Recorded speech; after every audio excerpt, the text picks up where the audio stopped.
Fala, estrategista, tudo bem? Aqui Diego, Ricardo, professores da nefrologia. Vamos para mais um Estratégia Cast. Hoje, doenças do túbulo interstício. É um tema aí que, de fato, cai pouco, exceto numa condição, né? Que é a nefrite intersticial, que a gente comenta no podcast de injúria renal aguda, que tá lá também, mas a gente pormenoriza aqui, fala com detalhe aqui que você precisa saber, certo? Túbulo interstício é basicamente a gente tem a nefrite intersticial e correlacionar com as tubulopatias que podem cair também na sua prova, tá certo? E vale a pena a gente comentar também quais são os diuréticos aí que agem em cada segmento do túbulo. Exatamente. Ter um pouquinho mais. Porque dá para correlacionar com as tubulopatias.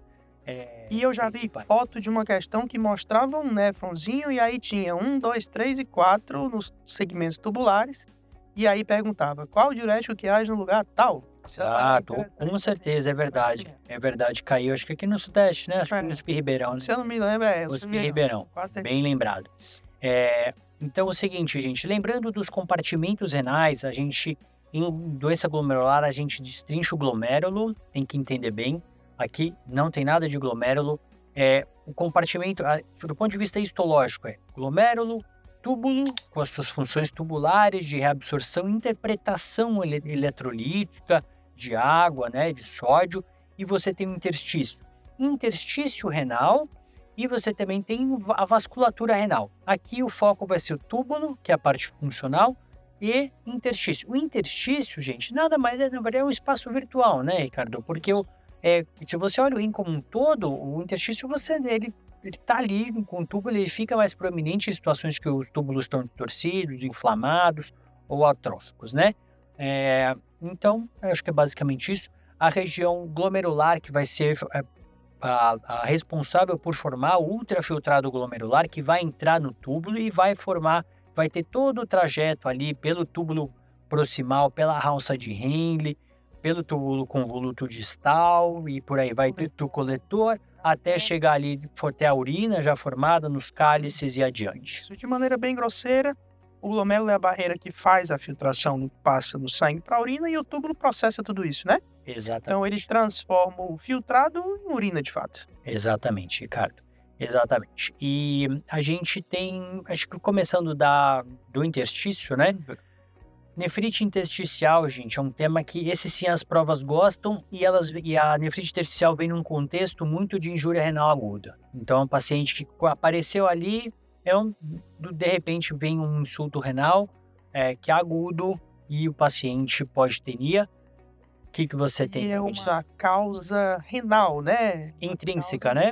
A gente falava de ira pré-renal, renal e pós-renal, essa aí daí é intrínseca, né? A nefrite intersticial aguda, que antigamente, e até de maneira um pouco errônea, era chamada de nefrite intersticial alérgica, nada mais é do que um processo inflamatório, né, com uma deposição linfocitária intensa ali no túbulo interstício renal. E esse quadro inflamatório nesse compartimento, ele tem algumas causas específicas, né, e ele se manifesta de uma maneira interessante também. Então, quando a gente fala em NIA, né, nefrite intersticial aguda, o primeiro ponto é tentar definir as causas, eu acho, né, de o que pode causar uma NIA, né? E a principal causa, o principal grande grupo de causas aí é as medicações, né?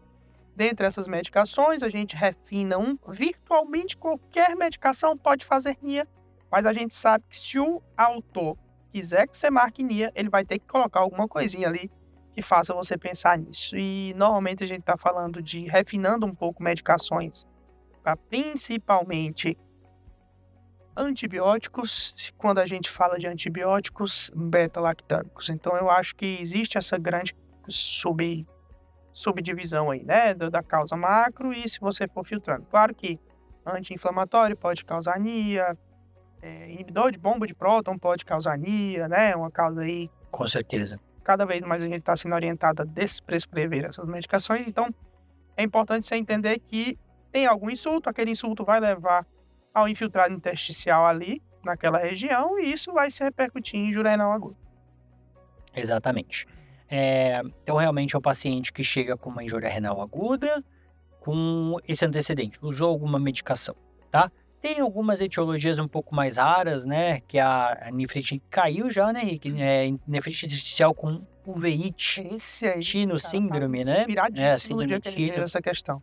Interessante, então é uma condição autoimune que pode acontecer, tem algumas doenças que podem mesmo, mas aí o grosso realmente é induzido por medicamento. E o quadro clínico, né? Clínico laboratorial, né? Engraçado porque a ANIA realmente existe a ANIA da vida e a ANIA da prova, né, Exato, Diego? exato. Então, na ANIA da prova, que é o você tá vendo, procurando aqui com a gente, normalmente ele vai te dar um quadro um pouco mais exuberante do ponto de vista alérgico mesmo, assim, um racho cutâneo, né, diante da exposição àquela medicação, alterações sistêmicas como, por exemplo, eosinofilia, alterações urinárias como, por exemplo, eosinofilúria, leucocitúria e às vezes pode até fazer febre. Lembrar que todo esse quadro florido, febre rascutânea, eosinofilia, eosinofilúria, é mais comum, apesar dele ser incomum, ele é mais comum quando a gente está falando de beta-lactâmicos, né, de antibióticos beta-lactâmicos, tá? E aqui efeito de classe. Então, normalmente você suspeita, o quadro clínico suspeito é esse, é um paciente que, por exemplo, o enunciado fala que você internou um paciente para tratar uma pneumonia em regime hospitalar. Então ele começou ceftriaxona e azitromicina, está melhorando da pneumonia, melhorou da febre, melhorou o quadro pulmonar no terceiro dia, quarto dia, só que aí ele começou a piorar a absorção renal, fez um racho cutâneo, aumentou a eosinófilo, aí é o momento que você pensa que ele melhorou da pneumonia, mas ele está fazendo uma complicação associada à ceftriaxona, possivelmente, né? Então é uma das maneiras que eles têm para te cobrar. Exato, exatamente. Chega assim ou chega ambulatorialmente, a gente vê muita questão, paciente que veio no serviço, tratou infecção urinária, por exemplo, e aí volta bem resolvido, mas aí aconteceu uma febrinha, um rash, e você vai ver isso, tá? Então tem várias formas. Então é um paciente que tem muito a tríade aí, de rash, eosinofilia, eosinofilúria. As provas gostam, mas elas estão tentando não colocar tão florido assim, né? Pode estar um pouquinho disfarçado. Algumas provas já colocam, eu acho interessante porque é como a gente vê mesmo na prática. É a disfunção renal meio com uma possível causa, um medicamento, e achou ali na urina uma leucocitúria. Às vezes só isso, né? Só uma leucocitúria. Cuidado que pode ter proteinúria, né? Esse é o problema. Aqui é proteinúria, gente, tubular, a proteinúria não tubular, que é uma proteinúria que tende a ser menor aí que 2 gramas, porque a proteinúria que não é albuminúria, tá? O glomérulo tá ok, tá preservado, mas você pode ter também algum grauzinho de hematura ali, então cuidado que tem essas possibilidades, tá? Grosso modo é isso mesmo, racha, eosinofilia, eosinofilúria, com um grande gatilho, certo? Diagnóstico, para eu bater o martelo, Ricardo, eu falar, isso é nefrite intersticial Para aguda. bater o martelo é biópsia, né? Não Biópsia tem renal. jeito. A biópsia renal ela vai mostrar infiltrado linfocitário no compartimento tubo intersticial. Agora, é muito difícil você ver isso na prova. Normalmente, na prova, não cai a biópsia renal, não. O diagnóstico vai ser clínico, vai ser mesmo por reconhecer. Vou perguntar a hipótese, né? Ou perguntar a hipótese. Vai ser reconhecer que ele está piorando a função renal e tá claro que houve uma exposição a alguma medicação nova, né, Diego? De diagnóstico não invasivo, tem fonte já que fala de cintilografia com galho, né? Isso já foi cobrado também, mas muito pouco usado na prática. De forma mais recente tem biomarcador urinário, né? Um tipo de heteroleucina urinária também. Isso eu não vi em prova ainda, então, mas acho difícil, que ainda é muito pouco prático, tá? Mas de fato, sim, quero fechar o diagnóstico. Se te perguntarem isso, é biópsia, certo? Vai ver ali tubulite, infiltrado linfomono aí no região de interstício, tá certo? E ela vem, né, associada ao uso ou à introdução de alguma medicação. A principal medida para a gente combater e tratar a anemia é interromper aquela Com medicação. certeza, suspeita, tirar o né? agressor, né? O complexo é que isso nem sempre é factível, né? Às vezes você está num paciente em ambiente, por exemplo, de terapia intensiva, cheio de antimicrobiano para tratar aquelas drogas, aquelas germes multiresistentes, você não sabe nem qual das medicações está dando a anemia. Não dá para tirar tudo, Não né? dá para tirar tudo, enfim. E aí, tirando a causa agressora, ou agente agressor, às vezes é uma coisa muito pontual, você identifica ali um AINE, uma coisa, ótimo. Tirando isso, pode ser que seja suficiente, é a principal medida sem dúvida, mas alguns pacientes ainda vão precisar de um cursozinho ali de corticoide, né, Diego? Com certeza. Tirou o agressor, então, a medida, muitas vezes é tirar o agressor, melhorou, ótimo, fez bem. Não melhorou corticoide, né?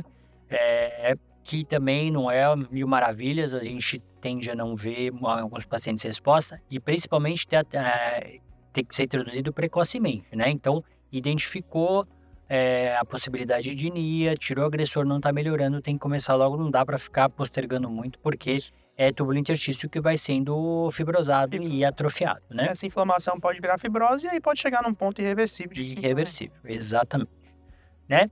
E se a gente tem situações que isso se cronifica, né? Então, se for uma nefrite túbulo intersticial crônica, né? Então, é isso. Acho que inia é muito importante, gente. A gente vê muito, cai muito. No geral, esse contexto aí de um paciente com injúria renal, tá? Acho que não tem, a gente contemplou bem aí esse assunto que é impressionante como gostam, né? Como gostam. E não é difícil, né? Eu acho que é uma entidade bem aí. Tem causas mais complexas de ira para eles abordarem. Eu acho também Causa mais complexa. Vamos passar para as tubulopatias agora? Tubulopatias, gente. Esse assunto também não é corriqueiro em provas, mas quando cai, o aluno fala, puxa, não vou lembrar disso, né? Então, a gente comentou da região da topografia tubular, a gente pode ter uma tubulopatia para cada situação, e a gente vai correlacionar com o uso de alguns diuréticos, porque compartilham muitos achados, tá? Então, começando no túbulo proximal, o túbulo proximal, ele reabsorve muita coisa. De sódio, você tem reabsorção de aminoácido, de glicose, e a tubulopatia que está associada ali no túbulo proximal é a síndrome de Fanconi, certo? A gente comentou a Fanconi em distúrbio ácido básico, tem lá, porque ela está associada à acidose tubular. É como se ela fosse o grau máximo de disfunção do túbulo proximal. Exatamente. Né? Às vezes acontece só a acidose tubular renal, em que o paciente pode ter ali alguma bicarbonatura, aminoácido úrica, de anion gap normal, com anion gap urinário positivo, como a gente viu, né? Mas quando você tem disfunção completa do túbulo contorcido proximal, aí o paciente tem bicarbonatura, aminoacidúria, fosfatúria, tudo que vai pelo túbulo proximal vai embora, né? E exatamente. Então, é um paciente que tem pode ter hipocalemia juntos, vem aminoacidúria, e no exame muito simples somado de urina, a gente pode ter glicosúria em vigência de euglicemia. Exatamente. Né? Então, isso é uma grande dica, porque a suspeita vem muito daí, né? E qual diurético a gente age aí no túbulo proximal? Um diurético que usamos muito pouco como efeito de natriurese. Assim, quando eu quero resolver hipervolemia, a gente usa pouco. A gente vê que chama acetazolamida. A gente vê o pessoal mais da neurocirurgia usar para hipertensão intracraniana, o oftalmo usar para redução do humor aquoso, acetazolamida. Tanto com efeito colateral muito frequente é causar acidose tubular, né? Acidose, que pode ser uma causa de acidose tubular. Tá certo? Então, túbulo proximal, síndrome de Fanconi, diurético que age nessa região do túbulo, acetazolamida. Inibidor de anidrase carbônica. Exatamente. Muito bem, mais para baixo aí no túbulo, a gente passou pelo contorcido proximal e chegamos na alça de Hindley. Que aí a gente tem uma tubulopatia um pouco mais séria, que é a síndrome de Bartter. E Bartter, gente, a gente fala que a gente, nefrologista adulto, vê pouco, porque a gente já pega o paciente diagnosticado. Porque Bartter é uma tubulopatia que depleta demais. É um paciente que perde muito sódio cloro e, como é uma síndrome que já nasce com ele, a manifestação é muito precoce, né? Já bebeu, criancinha já vem com o diagnóstico, vai desidratando, fica hipocalêmico de forma sintomática. Então, Bartter tende a ser mais do nefrologista pediátrico e você pode encontrar na pediatria, tá certo? Então, é uma questão que pode aparecer lá também. É uma correlação do furosemida-like. Então, é a região que age a furosemida e as manifestações são muito parecidas, né? A gente tem o sódio e potássio, 2 clórios nessa região da alça de Henle e esse canal está exacerbado. Então, é muita natriurese, certo? Com aquarese junto. Lembrar que é uma causa de alcalose metabólica. Sim, exatamente. Hipocalemia que normalmente não está associada à hipertensão, né, Diego? Exatamente. Quadro interessante aí pra gente ficar. Parece uma criança intoxicada por furosemida, né? Exatamente. Então, chega com euvolemia ou hipovolemia, e o aumento ali distal de hidrogênio causando alcalose também vai levar à hipocalemia. Então, hipocalemia, alcalose metabólica normo ou hipovolemia. E já que a gente falou de intoxicação por furosemida, é o grande diurético que a gente utiliza aqui nesse setor do néfron, né? É o diurético que a gente usa para melhor depletar sódio, né? E para tirar o paciente do quadro hipervolêmico para o quadro euvolêmico, tá bom? Então, a gente consegue espoliar bem aí, fazer muita natriurese de aquarese, até porque quando a gente usa furosemida, ela interfere também no mecanismo de concentração medular, né? Então, de repente, o ADH vai chegar lá embaixo e não vai conseguir reabsorver tanta água assim, porque a medula está diluída. Então, é o diurético com maior potência diurética de fato, né? Exatamente. E Barter também o paciente pode muitas vezes apresentar hipercalciúria, tá? Um achado aí que encontra-se na síndrome. Furosemida também aumenta cálcio urinário. Quando se discute tratamento de hipercalcemia, o pessoal da endócrina comenta isso na estratégia, a hipercalcemia, uma das formas de tratar, assim, quando já é resolvida toda a depressão volêmica, é você dar diurético de alça para aumentar um pouco a calciúria.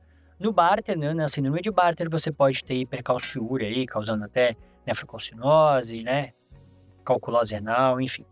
Isso também acontece, certo? Avançando para o próximo segmento. Mais adiante, túbulo convoluto distal, síndrome de Gitelman. Essa sim é uma síndrome que a gente pode ver mais no nefroadulto, porque ela é um pouquinho mais amena, né? Então pode passar abatida aí por vários anos, tá bom?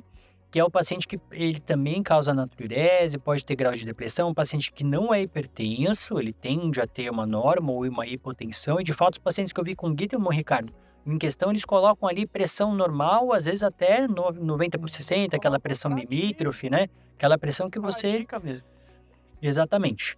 E é um fenótipo muito parecido com Barter, porque é um paciente que tem hipocalemia, é um paciente que tem alcalose metabólica. Tem Ponto. homotensão ali, ou a hipotensão. Mas aí como é que se diferencia do ponto de vista laboratorial uma da outra, né? A gente cai na calciúria de novo. Exato. Então, como a gente grande está divisor aí de no água. torcido distal, né? É só lembrar da ação dos diuréticos desse segmento, que são os diuréticos tiazídicos, que lá no podcast de litíase você vai ouvir a gente dizer que usa os diuréticos tiazídicos para reduzir a calciúria. Então, o Gitelman tem essa particularidade que é uma redução da calciúria, né, Diego? Exatamente. E Gitelman, mecanismos ainda não tão elucidados, a hipomagnesemia é um pouquinho mais exuberante. Você pode até ter no Barter, mas em Gitelman é um pouco mais significativo o magnésio mais baixo. E o diurético aí que fala junto é o tiazídico, hidrocloro tiazídico, clorotalidona. Talidona, né? Então, São os tiazídicos. ácidos tiazídicos. Exatamente. Certo? Vamos pro Avançando, vamos para o coletor. Do coletor, então, a gente tem o grande representante aí, Liddle, síndrome de Liddle. Aqui, gente, tem uma situação que vai diferenciar muito das outras, né? É o paciente... Aqui, Liddle, a gente está falando de, principalmente, onde vai ter aldosterona e ativação do ENaC. Isso. A ideia é uma hiperativação do ENaC. Então, pela primeira vez aqui nas tubulopatias, a gente vai estar falando em hipertensão, né, Diego? Hipertensão, exatamente. Então, aqui é a grande pista, porque o examinador coloca o paciente com hipocalemia, alcalose metabólica. Até aí, você pode ser Barter, Gitelman ou Liddle. Só que se ele tiver hipertenso, muito provavelmente. E aí, exatamente. Hipertensão e Barter não combinam, porque são pacientes cronicamente aí depletados do Barter ainda mais. E Liddle, então, é uma hipertensão, volume depende, o paciente tem retenção, né? Então, ele vai ter essa grande característica, ele tem que colocar, isso na prática existe também, certo? Então, é bem importante. E você vai encontrar a síndrome de Liddle também lá no nosso podcast, em que a gente falou de alcalose metabólica, na seção de alcalose metabólica de perda renal e ou hipervolêmica, né, Diego? Exato. E aqui a gente muda um pouco a nossa correlação com diuréticos, porque o Liddle, na verdade, é uma hiperativação do canal ENaC. E os diuréticos que a gente tem para esse segmento, eles bloqueiam. Porque a gente falou que lá em Gitelman é como se fosse um tomador de tiazídico. Então, não tem um tratamento, né? Porque esse canal ele já está bloqueado. Isso. E não tem um que desbloqueie. Isso não existe. A gente repõe, o tratamento é repor potássio, né? Hidratar o paciente, repõe potássio. Tem estudos que falam de anti-inflamatório, né, Ricardo? Para você reduzir perfusão, da mácula densa, enfim. no Lidl, a gente é um pouco diferente. Você tem que bloquear esse canal hiperativado. Aí a gente dá um diurético que bloqueia o ENaC, que é o amilorida, tá? Diurético, tratamento de Lidl. Então, isso já caiu, eu já vi cair em prova de R3, nada impede de eles estão dificultando, às vezes, algumas provas de R1, pode muito bem cair em R1, tratamento de Lidl aí é amiloride, tá? Então... E pode parecer estranho para você, Parter, Gittelman, todas essas, né? Tendência a hipovolemia, tendência a como se fosse uma intoxicação ali por diurético. Lembra que o intuito principal da gente fazer diurético é promover natriurese, né? Exato. Quando a gente chega no Lidl, você está lidando com a situação contrária, com a hiperativação do canal que estimula a absorção de sódio. É por isso que esse paciente é hipertenso, né? Então, para tratar, a gente tem que bloquear isso aí. Exatamente, isso acontece, né? Então, uma situação líder é uma situação de hiperaldosteronismo aí. Aí no túbulo você também tem a aldosterona, um diurético que age muito ali, é espironolactona, que antagoniza a aldosterona, que vai ter efeitos contrários ao líder, né? Então, o paciente vai ficar hipercalêmico, pode ter algum grau de acidose. O antagonismo da aldosterona tende a reduzir a pressão, né? E o diurético associado a isso é a espironolactona. Muito usado, espironolactona, principalmente viu-se muito benefício do antagonismo da aldosterona para benefício cardíaco, né? Insuficiência cardíaca, né? Usa para manejo de assiste no paciente cirrótico. Exato, exatamente. Muito bem, consegue lembrar de todas as síndromes? Fanconi, Barter? Fanconi, Barter, Gittelman, Lidl, anidrase carbônica, furosemida, tiazídico e exatamente. Inibidores de ENaC e aldosterona. Perfeito. De fato, túbulo interstício, gente, acaba não sendo o tema aí que vai te desgastar ou trazer, não vai cair muito. Mas a gente fala assim, é uma questãozinha ali que faz diferença. Você que tá querendo aí a carreira mais concorrida. Tá na ponta dos cascos, né? Exatamente. Diferenciar, né? Um ponto te muda aí de uma... E a gente sabe que a tendência é essa, né? Exatamente. Tá cada vez mais concorrido. Um pontinho aí, às vezes, se você tava numa lista de espera, você já pula. Ou se você não tava numa segunda fase, você pode ir. Então, faz muita diferença. Acho que, então, dominar todos os assuntos é fundamental. E era isso, né, meu amigo? Muito obrigado, estrategista. Até a próxima. Até aqui, um abraço e até a próxima.